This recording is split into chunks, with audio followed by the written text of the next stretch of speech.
So, I just had an update from a Judy saying 7 p.m. So I'm going to end the whip round at 5:30 here because there's another, because of the WNIT, or I might just end it after these lacrosse games. I might not do any softball with them. I probably won't, but we'll see. There's the other WNIT sale thing at 6 Eastern between St. Louis at Vermont. We still have and this is the blowout 21-3. We got third quarter 6-4. We got 9 for third field being raised.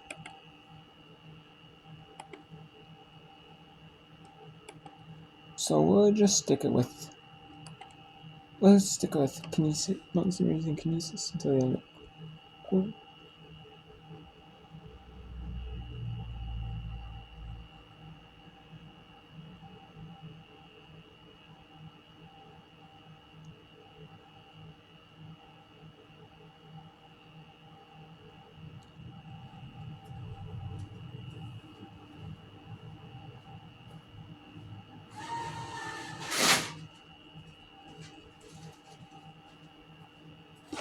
Let's go quick hit my hand. It's 5-3 with 13:42 to go.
So we'll be here for Pinhead. It's 5-3 here. We'll go back to the announcers here. Now it's 12.5 minutes to go here in this one. Very low scoring game. I mean, yeah, but you couldn't expect that from teams that are only intermediate. But, but especially in this rainstorm, most teams, even good teams, like for sure. They're more of an offensive team. But in the rain, it only held the 9. So.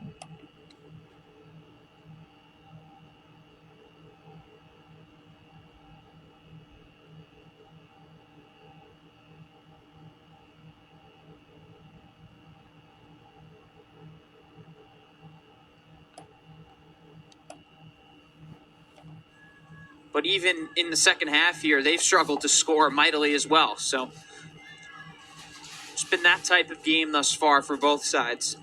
I know we mentioned the shot clock at the top of the fourth quarter, and it has seemed to have corrected itself. Just turn it off, turn it on, and it solves all your problems. Well, it certainly solved the shot clock issue today. As it is now ticking properly with the other shot clock. You missed that earlier. The shot clock on the other side of the field, not the side of where the Bobcats would shoot, was not ticking properly. And now an opportunity in tight for the Jaspers. A whistle, and it looks like a free position coming up for Manhattan. Yeah, a big one. They haven't been able to convert yet today, but neither has either team in these scenarios. And we'll see if Ashley Bonich can create some more separation for the Jaspers here. Bonich in tight. She misses the net. And a good backup as well by Kaylin O'Connor. Just tried to bounce that one over the top and fortunately bounced it a little too high. And clean clearance for Quinnipiac, one of few today for the Bobcats.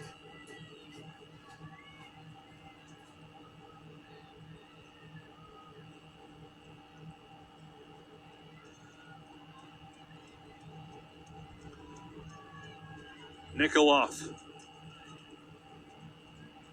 As the Bobcats content to work things around.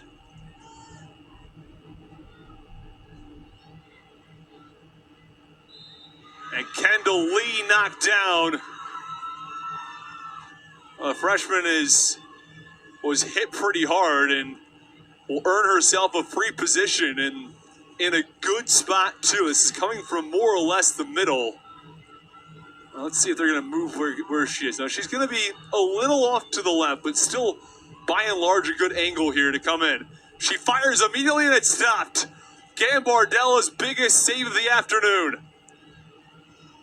And I don't know if I necessarily agree with the decision to just release that and instead of trying to get a little closer, but Gambardella with a big save, and she launches it ahead, and a smart decision there, recognizing on that occasion that she had Brooke Leonard open and the defense wasn't watching, but Manhattan unable to take advantage. Yeah, big stop, and now a player down just outside the crease. And with 9.5 minutes to go,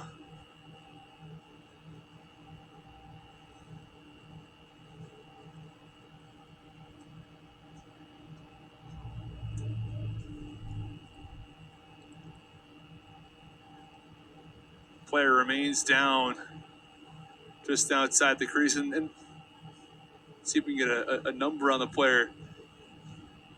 And it is Kaylin O'Connor.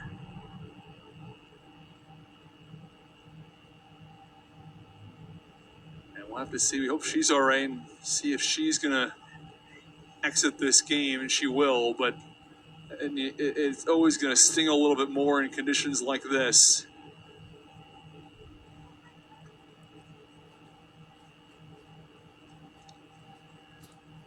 Yeah, nothing like getting hurt in these type of conditions. It is just There's an added. unfortunate injury in the ring, and it's 5-3 here still. The 9. Yeah. Oh. Oh. It is cleared up a little bit here, seems like.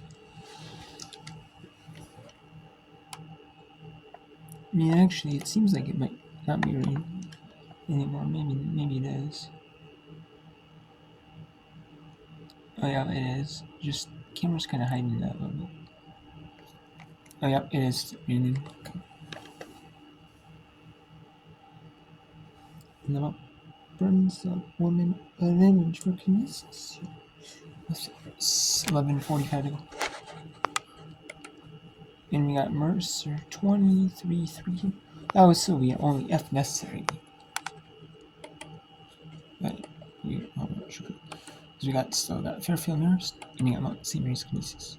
Fairfield Marist is going to the fourth right now. There's TV at their commercial break. We got Mount St. Mary's and Kinesis 6-4.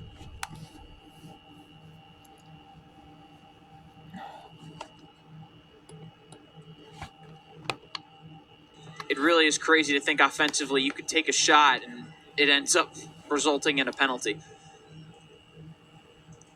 Nonetheless, it's a big one there because Manhattan now able to get possession back, eat some more clock here, try to kill off the rest of this game.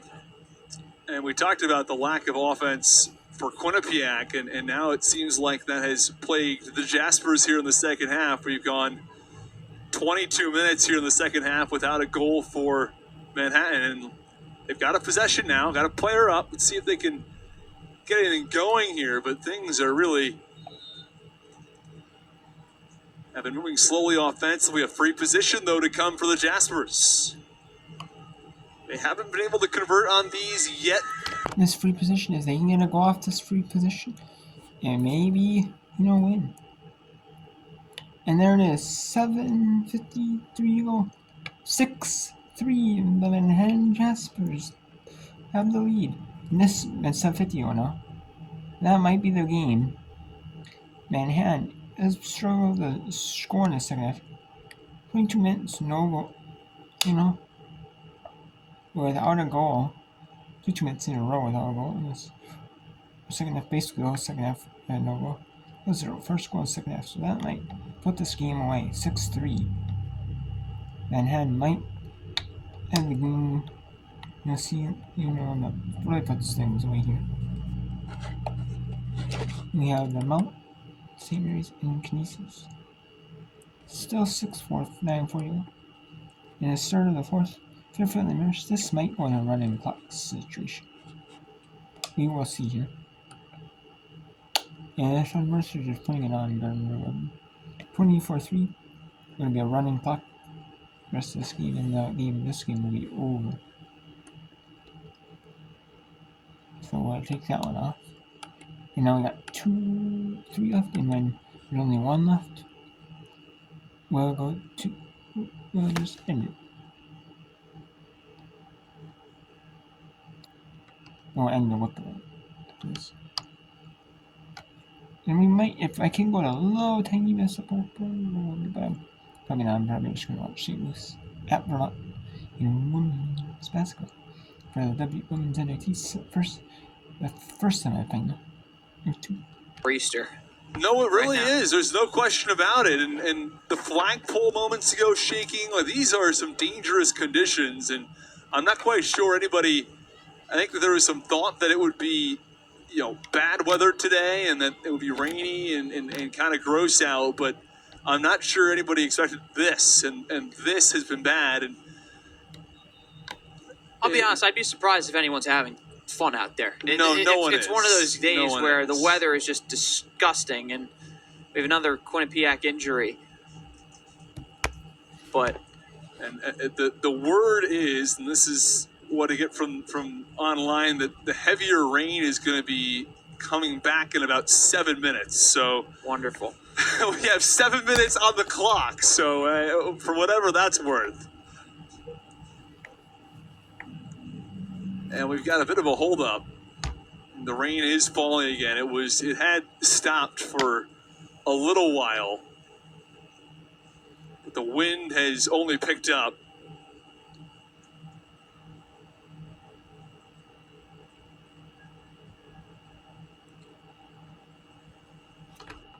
So are they calling this off due to the storms? Wants to play him, to be quite honest with you.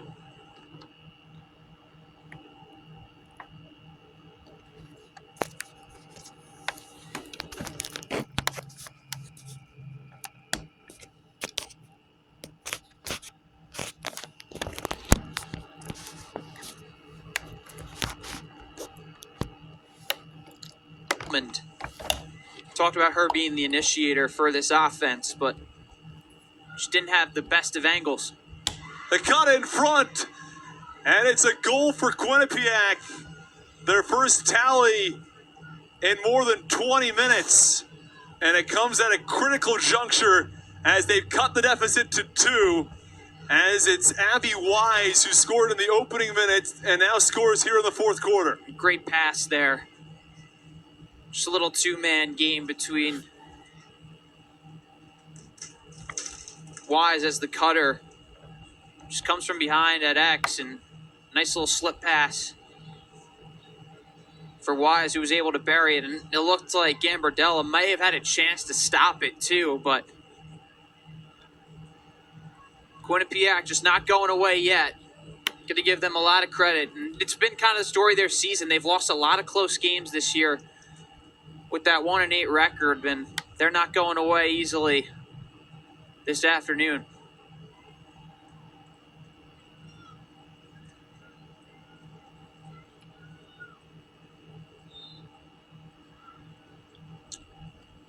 And the draw control won by Quinnipiac.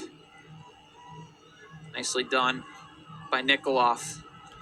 Able to find the ground ball and relieve pressure immediately. And here is Nikoloff. In transition, she shoots, it's wide. Nearly cut the deficit to 1. A player down for the Jaspers yet again. The clock stops. Another Jasper player down. So let's go. Well, they have injured player down. You mean a slip or a hit? A hard hit, We'll make it set. We'll go to Mountain St. Mary's at Kinesis. Mountain St. Mary's looking to pull the upset there. 3-7. 1-2 in conference. Kinesis 8-3, 1-2 in conference. What about they're looking to pull the upset on good Kinesis team 8-3. Ball 17-15 in favor of the blue and gold. One area that the Mountaineers lead in is shots on goal and, of course, goals. 7-4 they lead with now under 6 minutes to go here, quarter number 4. Jesko looks to add to that total. Her shot just misses to the left. Backed up, though, by Hasper.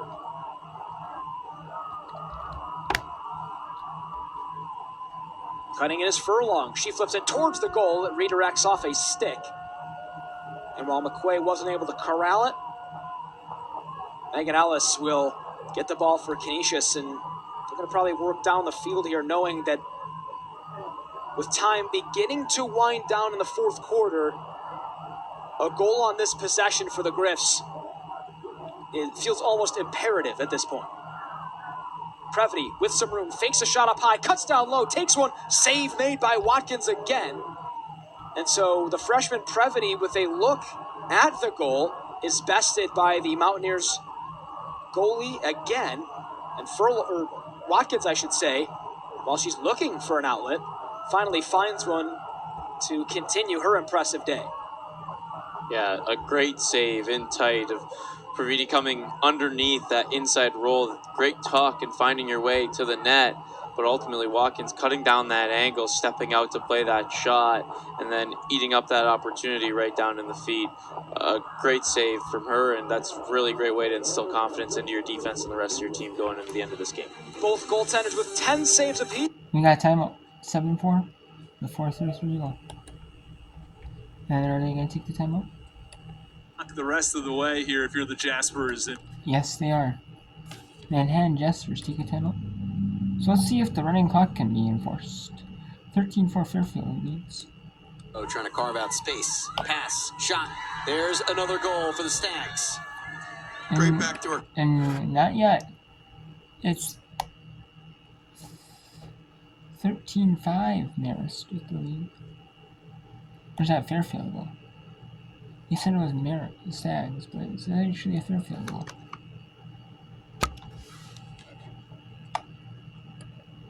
Great goal by Fairfield. Samarati. And there is the running clock. Let's see if Marist can not stop the running clock. I mean, honestly, at this point, no running clock at the end. At the end of the game would be a win, unless it happens like really late, like 5 seconds. There might like a few seconds, like late in the game. There might be a running clock. Maybe like a minute or less left there, and it gets to be a running clock. Yeah. Maybe last position in the game, but we'll see. If the Mercer Foxes can get this under 10 and stop the running clock. I mean, I know they're not going to win this one, but if they can at least get the force one, get up, stop this running clock, that'd be a big win for Mariners.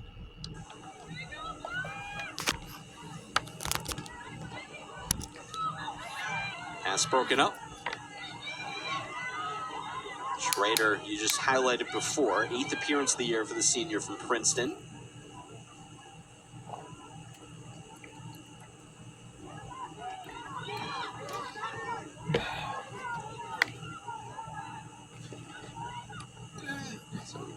Maris is trying to find somebody inside, but numbers were not in their favor.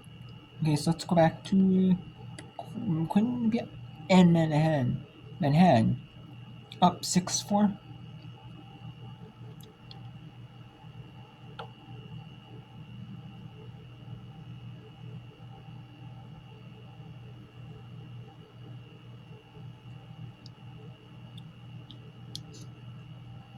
And there is 7-4. 3:50 to go, Manhattan. Now it's a 7-4 lead. And there goes the Mount. Mount St. Mary's does up Canisius. 8-4 in this upset bid. Doing that all day.